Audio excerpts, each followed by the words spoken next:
Machiavelli's The Prince is one of the most important turning points in the history of Western political philosophy.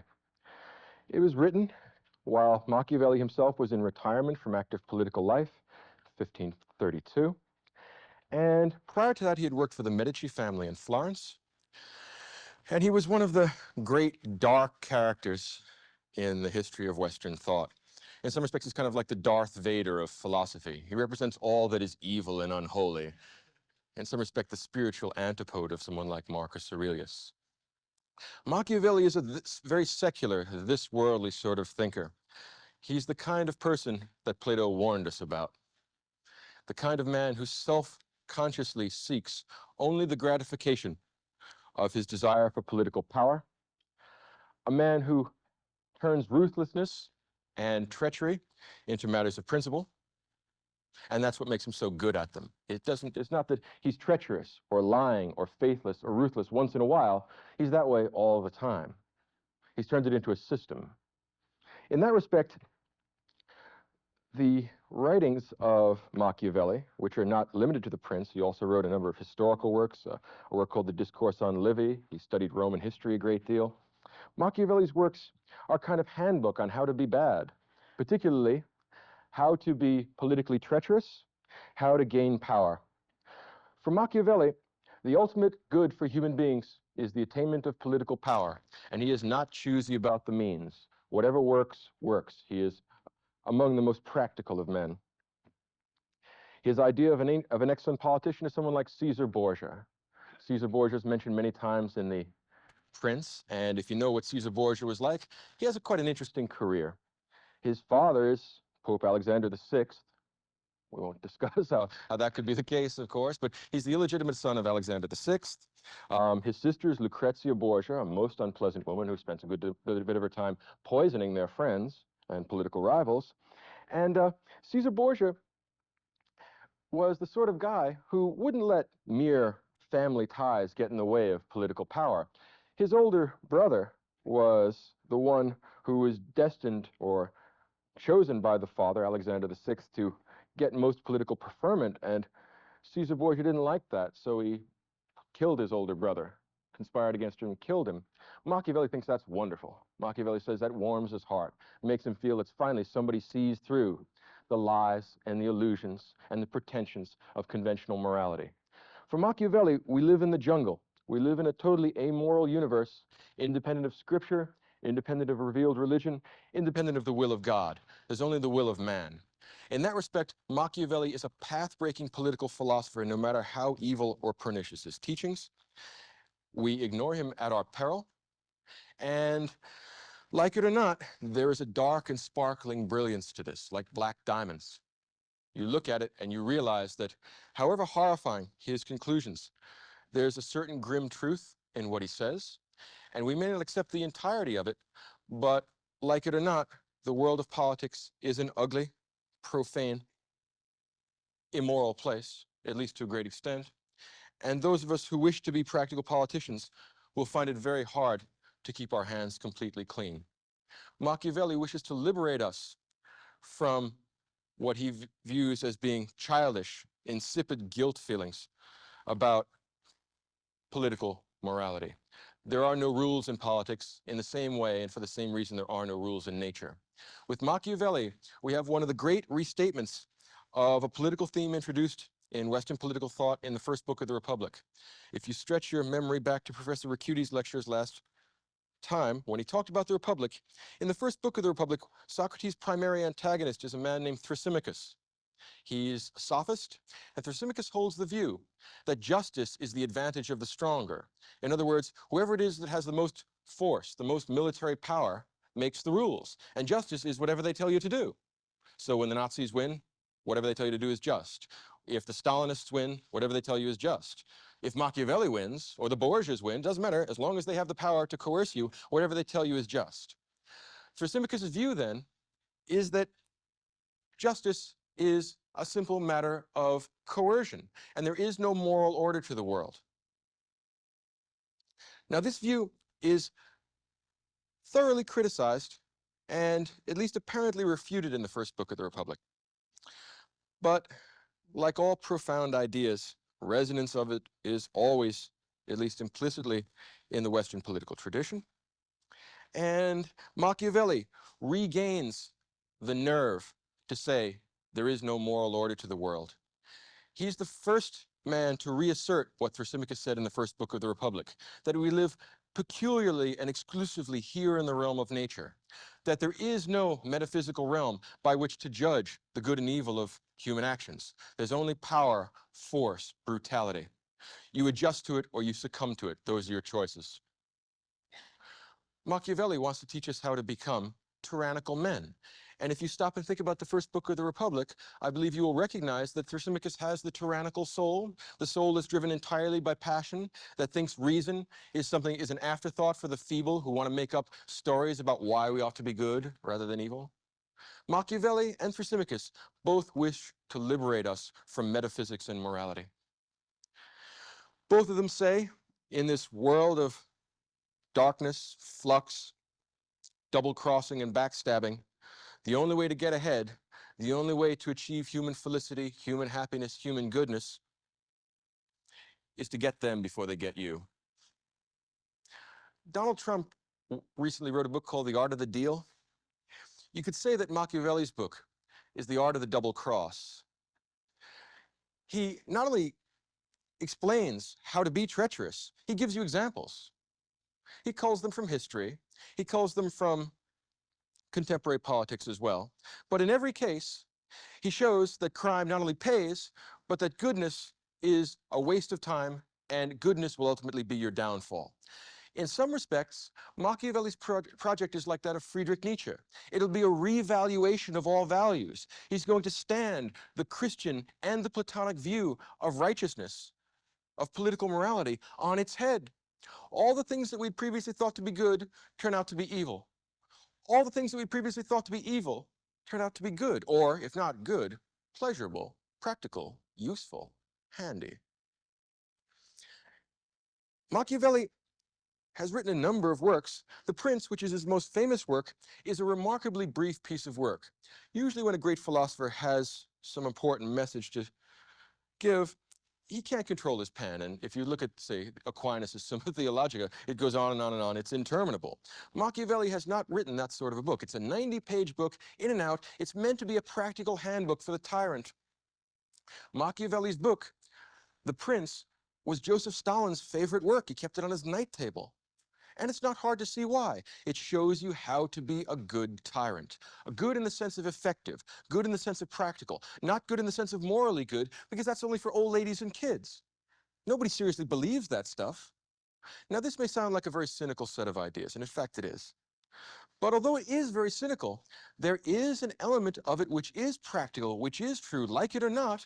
If you are completely good, completely virtuous, I am not certain that you will be a completely effective and efficient politician. I don't know that I want the president to be as kind and as thoughtful and as philosophical as Marcus Aurelius. Maybe we would be harmed as much as benefited by that. I am sure, on the other hand, that I don't want the president to be like Machiavelli's Prince, because it's a sure thing we will be harmed rather than benefited by that. Prior to going into seclusion and writing this book, Machiavelli had worked for the Medici family in Florence, who were influential figures in Florentine and thus in Italian politics. And although he had been serving them and helping them out and advising them on political matters, the Medicis had been thrown out of Florence, had been chased out, and with them goes Machiavelli. He goes into retirement. Now, there's a definite sense here that here's a man who's very intelligent, very bright, but awfully frustrated. He gives you that sense when you read the book of being a Monday morning quarterback. God, how he wants to go back into there in practical politics. He hates being among the musty books in the library. It's not interesting to him. What he primarily wants is to run people's lives. What he primarily wants is political power. And after he gets political power, what he wants then is more political power, because you can never have enough. As Socrates pointed out about the tyrannical man, this is a thirst that can never be slaked. No matter how much satisfaction you get for these desires, nothing is ever enough. You're like someone that can't get enough to eat or can't get enough to drink. No matter how much you eat or drink, it's never satisfactory. So here's one of the great dissatisfied individuals, and he's even more dissatisfied because he's forced to be an armchair quarterback, and no one is more practical than Niccolo Machiavelli. He dedicates his book to one of the Medici family, and it's one of the most flowery and flattering and adoring introductions one could possibly imagine. And of course, it's no less cynical than the rest of the book. The book itself tells the wise prince, the monarch, he who would be tyrant, that he must be very careful to avoid flatterers, because flatterers are dangerous men. Your Noble Highness.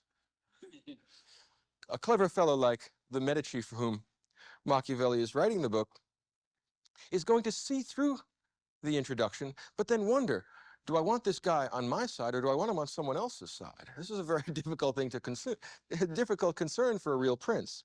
Look at the examples that we get in Machiavelli's The Prince. He gives examples of how to take over countries that you are born to. For example, if your father is the king and your father dies, how you take succession there? Very easy. The people will accept it. You won't have any problem with them. And when you are trying to establish your rule as a new ruler in this legitimate government, the best thing to do is to establish fear, because you can count on fear. Machiavelli says it would be very nice if you could be loved. Being loved by your people, by your subjects, is a very handy thing for a ruler. And Machiavelli says it's not that love is intrinsically good, but rather that love is handy and practical. And if your people love you, they're less likely to give you a problem. So you should cultivate love. Now, love is a nice thing to have, but fear is the kind of thing Machiavelli really understands. He likes fear, because fear is one of those things you can count on. And if, as Machiavelli points out, you are forced to choose between having the people love you and having them fear you, make sure you have them fear you, because you can count on fear. People's love, you never be sure enough about that. But fear you can count on. So it's important to be feared. The next best thing is to be loved. The only thing the prince must avoid, according to Machiavelli, the prince cannot afford to be hated. When the people hate you, they will come and get you one way or another. They will depose you. And the whole name of this game is to take power and to control power and to make it your own and then to absorb more power.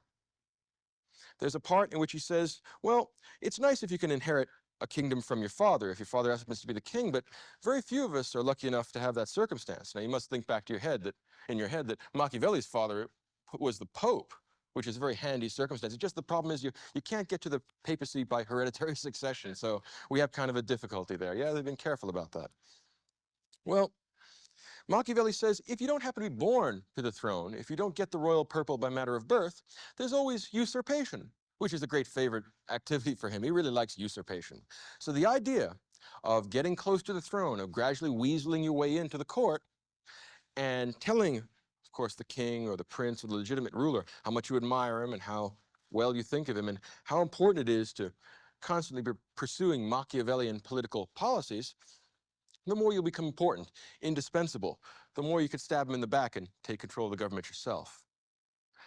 Machiavelli's moral universe is the moral universe of the wolf, of the predatory animal. Machiavelli and his political philosophy has a horrifying brilliance to it on account of the fact that it's consistent with much of what we see in political life on an everyday basis. The drawback of this conception of political philosophy and the concomitant conception of an amoral universe is that it makes people no longer social animals. Stop and think about what the Machiavellian wants us to do. He wants us to constantly betray others, both above us in the political structure and below us in the political structure, in order to satisfy our own lust for power. A lust which is never satisfied and which only grows bigger and bigger as its objects become bigger and bigger. It's one of the reasons, incidentally, why Machiavelli likes Roman history so much. Roman history is full of creatures like this. Machiavelli thinks they're wonderful. He thinks that the Italy of the 1500s, 16th century Italy, is feeble, prostrate, broken up into fragmented, warring little cliques that prevent real political glory from coming into being.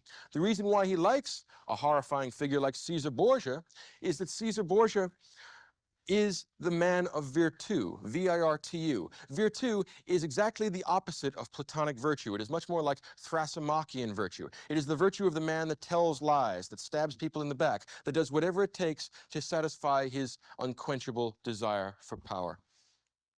So what we need is a man of virtu, and this book is designed to create virtu. The problem is that this virtu is the virtu of the predatory animal, not of the rational human being. Or it's the rational human being insofar as that rationality is completely subjugated or subordinate to one's irrational desires. And if you stop and look back at what the soul of the tyrannical man was supposed to look like in the Republic, you realize that the desiring part is really running the rational part. The rational part of the soul is just an instrument in the hands of his desire for power or sex or money or what have you. Machiavelli takes that same conception of the soul. Desire comes first. My desire for power determines all my other activities, and my rationality is subordinate to that. So Machiavelli wants us to have that kind of virtu, the virtu of the leopard, the guiltless killing of the hawk. The hawk doesn't feel bad about killing sparrows. That's the way hawks are. The way of nature is the way of cruelty. We must learn to live with that, or die with that if you get your way through Machiavelli. Excuse me. Now, let's come back to the problem of Italy. Italy is fragmented. Italy is broken up. Italy is in a historically horrible set of circumstances. And Machiavelli is sounding a clarion call to break through from old ecclesiastical borrowings, old scriptural conceptions of virtue, old Greco-Roman conceptions of morality. What Machiavelli wants is a good practical politician that will scheme and lie his way to the top. And once he gets to the top of a particular Italian city-state, he will attack one city-state after another and unify Italy and create something like a new Roman Empire. There can be new glory, a new this-worldly satisfaction of the potential for human greatness. Remember that Machiavelli is completely opposed to all metaphysical interpretations of the world.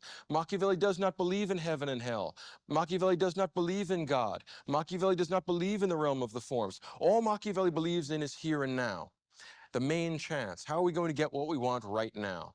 And Machiavelli's conception of virtu, of the blessed human condition, of the well-organized human soul, and of the practically run political society, all come together in this figure of the ruthless, tyrannical prince. Now, this tyrannical prince will be, as Machiavelli says, like a lion and a fox. When he's faced with military dangers or threats that are direct and obvious, he's a lion. He can withstand anyone else's direct coercive force because he's a military man. Machiavelli likes blood and gore. He's a very military kind of fellow. He really likes military solutions. But in addition to that, being a lion is not enough. In addition to that, it's also necessary to be a fox. What we mean by being a fox is that one must be clever, sly, cunning, deceitful. And when you're powerful and at the same time deceitful, when you can confuse them, when you can confuse your opponents and defeat them in a practical, coercive sense, then you are the man of real virtu. This is the kind of guy that's going to go straight to the top. He's going to climb a pile of corpses on his way there, but then again, he has no moral compunctions about it. There is no God to judge him. There is no metaphysical standard by which to judge this. He either succeeds or he doesn't. It's a sort of nihilistic approach to politics in which the gratification of the individual ego is raised to the status of a principle. In some respects, this is why the Renaissance, and particularly the human-centered political science that's characteristic of the Renaissance, which is a big change from that of the Middle Ages, is such a turning of the corner in the Western political tradition. We're moving away from God-centered politics toward man-centered politics. And man-centered politics is ugly, man-centered politics is bloody, and man-centered politics serves no ends but human ends and human desires. There is no ultimate summum bonum, no ultimate good that politics gestures at.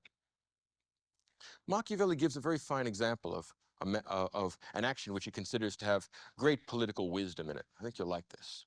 There was a ruler who attacked and conquered another city-state, but there was still a great deal of banditry, good bit of outlawry, political chaos in the countryside. So this ruler, and Machiavelli thinks this ruler's a very wise fellow, he sends his second in command, his lieutenant, to that city, and he says, I give you complete power of life and death over all the citizens of that city, because now they're mine. And I want you to go down there and lay down the law. I want you to ruthlessly exterminate all of my enemies. I want you to make the decrees I think appropriate, and whatever decrees you think are appropriate, make them all and lean on these people. Go in and coerce them, intimidate them, frighten them, until they concede that I am the legitimate ruler here and that you rule in my name. And I give you complete power. If any of them complain about you, tell them I have delegated my authority to you, and if they give you any more problems beyond that, kill them. Now that's only half of the story. There's more to it. After doing that, The prince lets this guy do it for a couple of months, 3, 4, 5 months, and this very cruel, very bloodthirsty, very ruthless second in command dominates the people. Lots of mass executions, cruel tortures, horrible bloody spectacles which frighten the people there out of their wits. Now here's a problem. This is part of Machiavellianism. Fear is a good thing. You can count on people's fear, and this guy's made him plenty afraid. But we have a problem here, the potential for hatred. Certainly, if you've killed someone's father, mother, son, daughter, husband, wife, it's going to be payback time. Machiavelli has no conception of forgiveness, no idea that charity ought to be extended to us sinners. He thinks that's for children and old ladies. No. Machiavelli says the right way to handle this is the way the prince in this case handled it. He went to that second city, and he asked the people in that city, "What do you think of my new ruler here? Isn't he a nice fellow? A real charmer, isn't he?" And it turns out that the people were horrified by the terrible cruelties, the tortures and the murders and the public executions that he had imposed on them. So secretly, that night, the prince is sitting back there thinking about this, and he orders his secret police or his private guardsmen, the ones he can really trust, whoever they are, tells them, "I want you secretly to go to the room of my second in command, the man I gave this bloody authority to. And I want you to take him out to the center of the square of this town, and I want you to cut him in half and leave him there." Next morning, the people of the town get up, and what do they see but a man who is the object of intense hatred to them, pieces of him all over the center of the square. And then our prince sets out a decree that he had heard through some source, which he isn't going to name, that this man had been very severe and very violent, and we can't have any of that in a well-run state. He had heard that this man had usurped power that the prince had never given him, and because the second in command had been so bloody-minded and such an evil, cruel fellow, the prince's justice, the prince's mercy, and the prince's honesty required that he be cut in half. The art of the double cross. You send a guy out to do the dirty work, you cut his throat, you throw him to the wolves, you give him to the people that are left over, and then you clean up the gravy at the end of it. This is Machiavelli's conception of good politics. He specifies that particular example as an example of a man who really knows his way around political stuff. First you conquer a people that you have no right to, and then you send somebody out there to do extremely evil and unpleasant and violent things to them, and you lie to him and say that you do it with my blessing. And then you go to the people and you act like you're blameless so they won't hate you. And then you kill this guy, throw him to the wolves, and the people lap it up and say, "What a nice fellow you are. Glad we got a prince like you. Much better than the guy we had here. We thought he was acting with your authority, but of course now we see that he wasn't." That's what the word Machiavellian means. 2, 3, 4 levels of meaning, all devoted to the same task, to the organization and acquisition of political power by any means necessary. This man is not careful about the means that he uses to achieve his ends. So Machiavelli writes his prince 90 pages in order that a practical politician can have this around for inspiration. And isn't it inspirational reading? Those of you who have looked at it before will find that, like it or not, it is in some respects inspirational reading simply because of the single-mindedness, the ruthless pursuit of practical political power. As a handbook for doing that, I think it has never been excelled. The difficulty, of course, with this is, as I said a little earlier, it prevents human beings from being social animals. Stop and think about it for a minute. Suppose you're a member of the Medici family, and suppose this guy, Machiavelli, writes the prince and dedicates it to you, and tells you to beware of flatterers, and beware of people that are trying to get in good with you because you can never trust them. They may stab you in the back. Suppose you were a political ruler and he wrote it to you. Would you hire him to work for you? What would happen if you had him on your staff?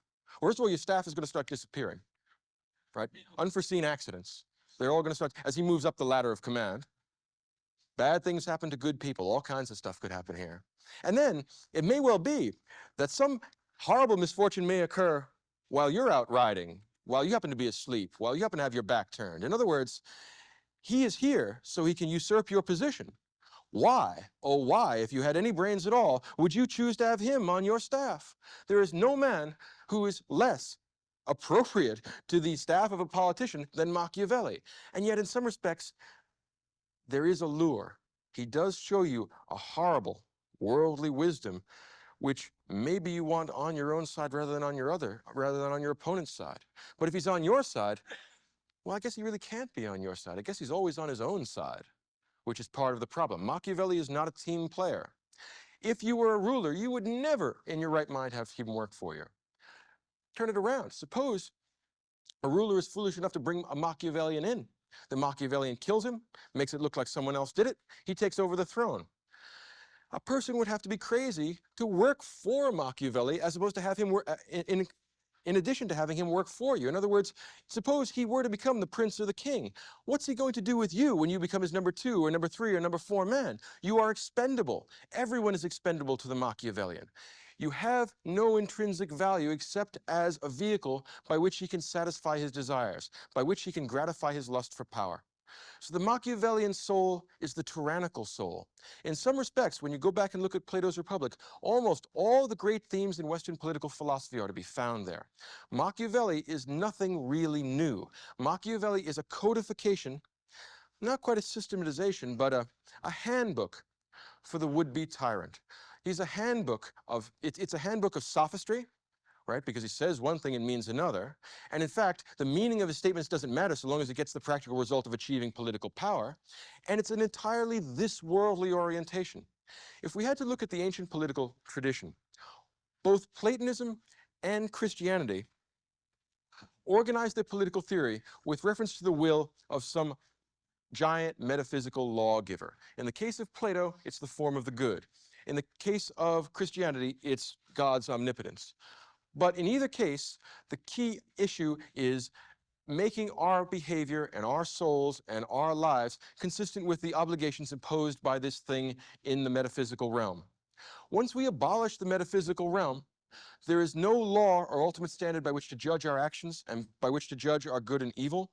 And that means there's only the satisfaction of desires down here. And this leads straight to the sophist political position, that political power is an end in itself, that the satisfactions of people's desires is an end in themselves, and the real true state of human felicity is having profound, vehement, extraordinarily forceful emotions, passions, and then satisfying them. And the continuous satisfaction of vehement passions is what Machiavelli and the sophists and all of this cynical political tradition, cynical not in the literal sense, but in the broad general sense, this cynical political tradition enjoins us to. So all of you who are would-be rulers, this is the book for you.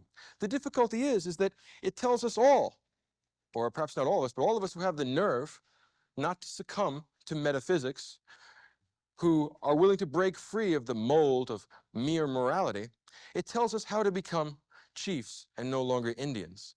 And of course, if we were all to follow that, there'd be all chiefs and no Indians. But Machiavelli is under no illusions about everybody having the capacity to do this. It's only the extraordinary individual, like himself, or like Caesar Borgia, or like a handful of the other great tyrants in history that have really shown us what human beings are capable of. In some respect, Machiavelli is similar to Plato in that both Plato and Machiavelli are trying to show us something buried deep in the marrow of the human soul. At the very center of it, Plato thinks there's an eternal goodness, a final spark of the divine soul, which allows us to get some access to the mind of God and to the understanding of ultimate truth and wisdom. Machiavelli believes that at the core of the human soul, in the marrow of the psyche, there is a beast, an untamed animal, which wants only the satisfaction of its desires. In some respects, this is a very prescient theory because it anticipates many of the views that will later be held by Sigmund Freud. Underneath our superego, underneath this veil of civility, this veneer of righteousness, in fact, we are animals exclusively concerned with the satisfaction of our physical desires. We are beasts with a very, very thin shell of rational morality. Machiavelli suggests that we should become on the outside what we are on the inside, except in such cases when it's inconvenient. If it's convenient to look pious, gentle, kind, and good, well, that's just fine. The important thing is not to be gentle, kind, and good. The important thing is to be ruthless and rapacious and treacherous. If you are familiar with the play King Lear, the Edmund and Edgar characters, particularly the bastard son, I think it's Edmund, gives a wonderful speech in which he talks about legitimacy, in which he talks about the order of political right and the circumstances of inheritance and social status. And when he says in the beginning of that soliloquy, "Thou, nature, art my goddess, and to thy law my services are bound," that prayer was about the only prayer that Machiavelli could say with a straight face. Nature, red in fang and claw, is the goddess to whom his services are bound. Nature, which is the fundamental reality. We are human, physical things. Remember where that's where the word nature comes from the Greek word physis, right? So we are physical beings. We are not spirits in a material world. We are rapacious bits of meat that do whatever we can to take advantage of each other, except when we're deluding ourselves with things like morals, religion, kindness, gentleness, milk of human virtue, that sort of thing. But apart from delusions like that, and silly poetry appropriate for the feeble, the weak, the Christians in life, there's only blood, gore, power, the intoxication of not only surviving but conquering. We might say that Machiavelli's conception of virtù harks back not to the Socratic conception of virtue, but to the conception of virtue characteristic of Homer in the Iliad and the Odyssey. It's the lying, treacherous virtue of Odysseus. It's the powerful, lion-like virtues of Achilles. If you are a good warrior, able to coerce other people, able to impose your will on a universe that is both indifferent to you and indifferent to any moral structure you might create, then and only then are you a man worth taking seriously. He enjoins us to go back to the earlier, pre-Socratic, pre-Christian virtues. We hear the drums of a primitive heroism in this book. It is a blast from the past, and at the same time, it is one of the most modern of political works. If we take for granted, and I think it a fair assumption, that at this point in time we live in a secular age. We live in an age which is contemptuous of metaphysics, which is contemptuous of references to abstract morality. Then in some respects we live in a Machiavellian universe, even if we have some sort of atavistic connection back to an earlier morality that meant something more than personal self-gratification. In that respect, Machiavelli is a very modern political thinker. He's the first political thinker to break from that metaphysical tradition towards a completely physical tradition, to move from a sacred politics to a profane politics.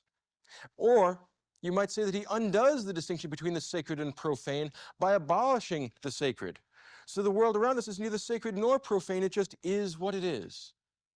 And you are what you are, and what you are, in fact, is a wolf guarding the sheep. If you remember the analogy that Thrasymachus makes in the first book of the Republic, that the ruler relates to the citizens that are his subjects the way a shepherd relates to a sheep or to a flock of sheep. He keeps them there, not because he likes the sheep, not because he has any moral obligation to the sheep, but because he likes pork, he likes lamb chops. He likes to turn these things into his sustenance. Well, other people, the subjects in the Machiavellian state, will exist only in order to satisfy the physical, carnal is a well-chosen word there, carnal desires of the Machiavellian prince. Achilles might have liked Machiavelli if he had understood what was being said. Odysseus, I think, certainly would have liked Machiavelli because he brings together both the lion and the fox. I would say not so much Achilles, because Achilles is a little on the dumb side, but Odysseus, as the perfect Machiavellian hero, brings together the willingness to lie, the willingness to violate oaths, the willingness to break whatever social conventions are around you in order to achieve your ends. The centered, focused, fierce desire to satisfy your innermost longings. In some respects, Machiavelli is what people would be like in the Freudian sense if you took away the superego altogether, or if you only kept the superego, the conception of righteousness, of moral virtue, as a veneer to protect you from other people's condemnation.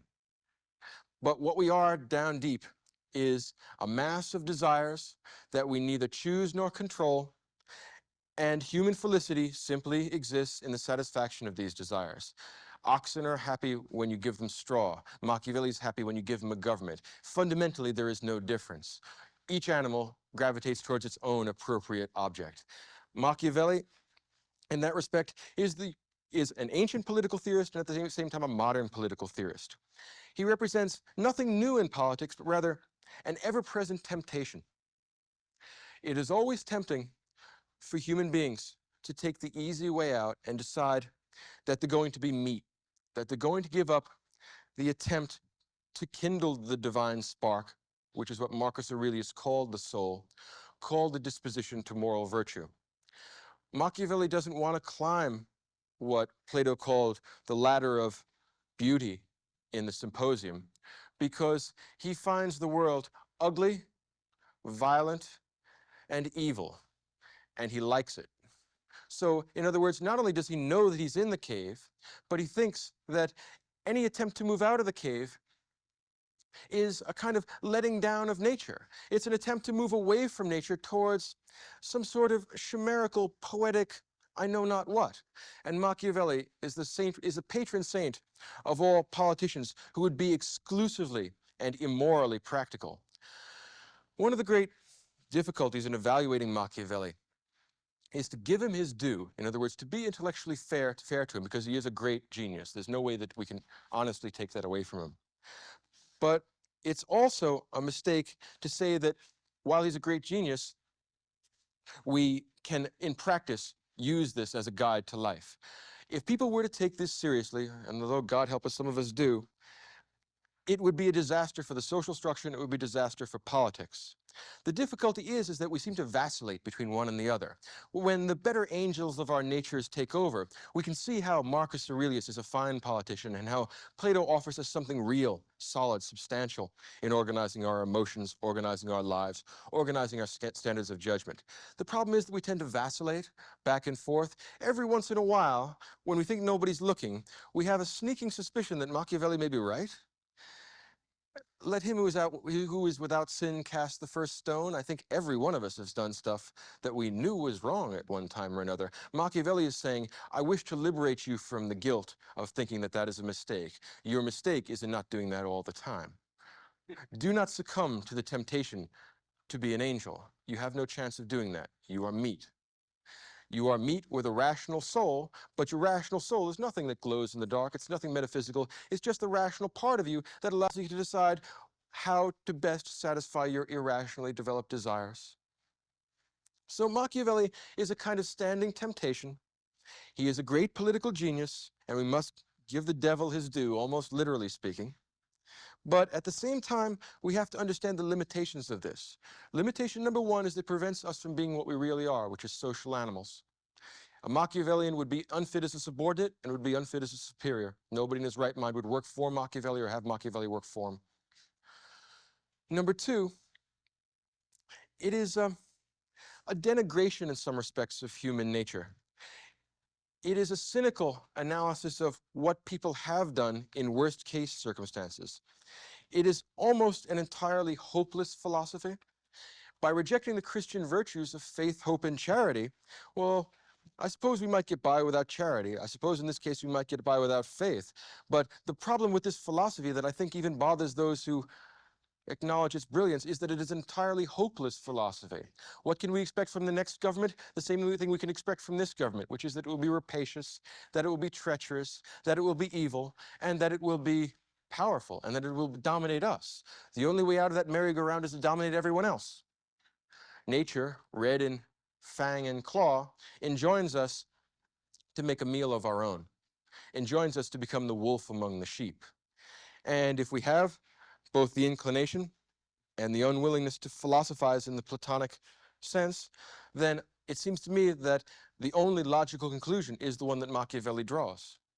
So if you wish to go for the strictly physical, strictly anti-metaphysical politics, we're going to have a hard time connecting politics and ethics.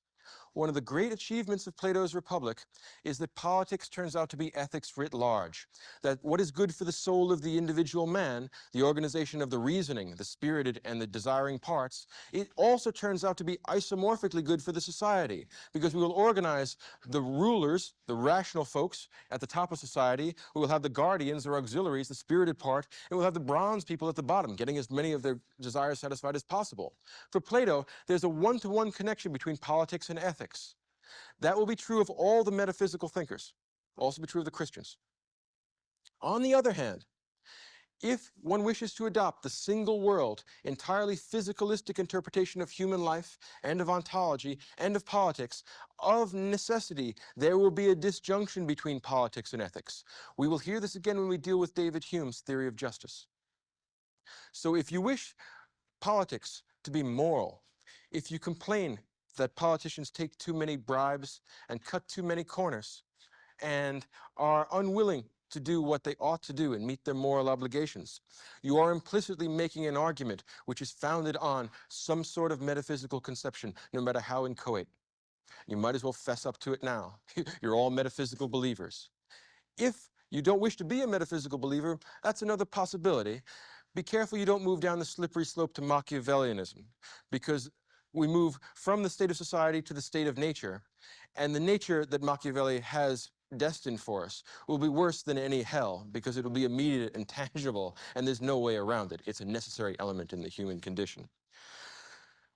Machiavelli offers us a secular substitute for salvation. Machiavelli offers us a chance for this worldly gratification. And since there's no other world for us to go to, no final judgment of God, no ultimate moral order, this is the best that the human species can attain. The Homeric virtues, the military virtues, the treacherous political virtues, those elements of Roman history which are the most disgraceful and the most appalling, Machiavelli wishes to raise those to the status of universal human felicity. An unusual, well, perhaps not an unusual, a necessary but lamentable temptation. And insofar as we wish to avoid that, we must go back and think about the idea of politics and ethics, the implications that it holds for ontology, because it implies a metaphysics, the implications that metaphysics have for our conception of the rest of philosophy and the way in which knowledge holds ethics, virtue, and human experience together, the way it connects our conception of the individual soul and political order, and the way in which our own lives would be influenced by a decision to either succumb to the lure of this world or to take the chance that another better one awaits us. It is not a decidable proposition. Machiavelli wishes to offer us one possible solution to this set of intellectual difficulties.